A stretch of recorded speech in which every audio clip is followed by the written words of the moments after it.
When you talk about the food culture on Wall Street, some use a very specific term to describe traders: seagulls. These folks work hard all day and night, so you know they're going to stay hungry. And I've been talking to dozens of guys on the street about how they keep that blood sugar going throughout the trading day. And we hit 3 spots around New York City the traders use to get their 3 square meals a day. And we're going to begin with breakfast. And I'm going to give you a hint. It sure ain't a yogurt parfait, so check it out.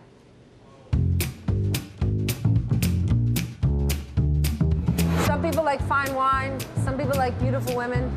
A trader on a Friday morning likes a breakfast pie. That looks delicious. And tell me about the order you normally get. We get from a gentleman that works for Nomura Securities, and he usually orders spontaneously at least 10 to 15 pies every Friday morning. And what's in a breakfast pie? Breakfast pies gets eggs and cheese, and it also gets whatever topping the customer chooses. This is the Wall Street special.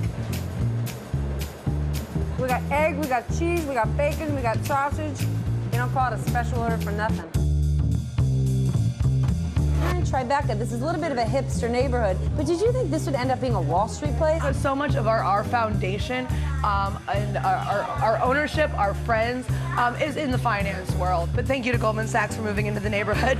And that was delightful. I was completely unaware of that whole food culture of the mass seagull eating and having to have it right here, right now. I'm headed to the kitchen to see this famous hideaway burger that all the boys are talking about. Hand-cut fries, a beautiful cheeseburger. See if it's worth the hype. That's an upmarket burger, no doubt. Smith & Wollensky's is known to be one of Wall Street's favorite restaurants, and you are Wall Street's favorite waiter. Nice to see you again. How long have you been here? 24 years I've been here. When a bunch of guys from the street come in, do you know they're guys from the street? Can you tell? Absolutely. How? Just the way they walk, the way they talk. You see a trader walk in here and sit down for dinner, what does he eat? What does he drink? Red wine and probably Cajun ribeye and lamb chops. How about on the side? Lobster. Lobster on the side? On the side. That's not a healthy guy.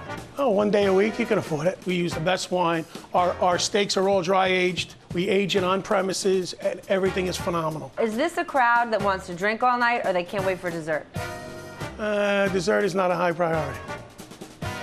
When there's a really bad time in the market, does the mood feel dark here, or do people leave the bad markets at the door? Oh, those are the days I stay home.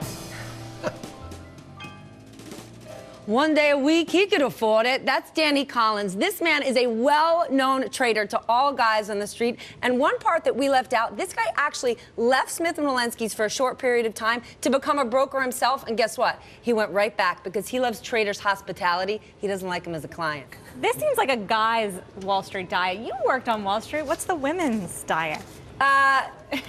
Basically that. And one thing we didn't have, the Hideaway is a really well-known place, in part because it's named after a bar that was at Duke University. And Duke is a breeding ground for guys in the street. So people flock to this joint, not just for their burgers, but for something called picklebacks. It's a shot of Jameson followed by a shot of pickle juice. And I'm going to tell you something. Whoa. It's delicious. So it makes sense now why you did that story with J-Corps, right? Because they have to work off all You that got to extra work it weight. off if you're going to eat like that. I want to go back to, is it Danny Sullivan? Is that his Danny name? Collins, side of Excuse me. lobster. Side of lobster. So if you can afford it, what's he talking about? Can you afford it financially, or can your arteries afford it? That is a good point. But he said when the market turned, people are still eating there. Bonus day, they're eating there. When they're down, they're eating there. It's just a place to go. And what else is really nice? He talked about it being a rite of passage. He said, you see guys from a desk bring their young guy in for their first Smith & Wally's dinner. It's inspirational. I mean, it was beautiful. I mean, a true Wall Street culture story. Comfort food. Meat for breakfast, lunch, and dinner. Love it. Hey, I'm on that program. Yeah.